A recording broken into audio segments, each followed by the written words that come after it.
Active lengthening techniques are another highly effective method for treating the posterior compartment muscles, which can be challenging to access with certain treatments.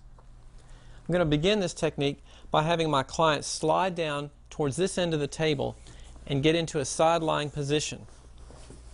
You want the client to be positioned so that their foot can be off the end of the table enough to be able to perform full dorsiflexion and plantar flexion without hitting the table.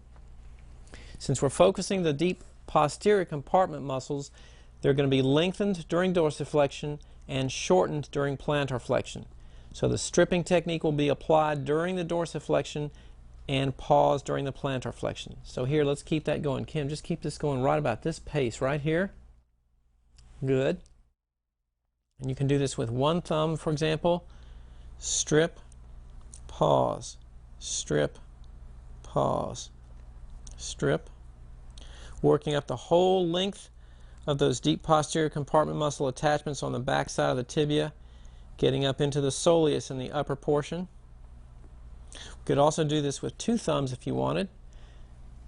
Strip, pause, strip. Just like that. And just relax for a moment. Let's suppose we have an area that we want to focus a little bit more attention on right in this one specific area. We could go and cover that several times. Again, keep that going. And strip, pause, strip, pause, strip, pause. Just right on that one specific area, encouraging lengthening and elasticity in those tissues. And suppose we wanted to increase this a little bit more because we're not quite getting penetration down into those deepest fibers. We can add additional resistance to that.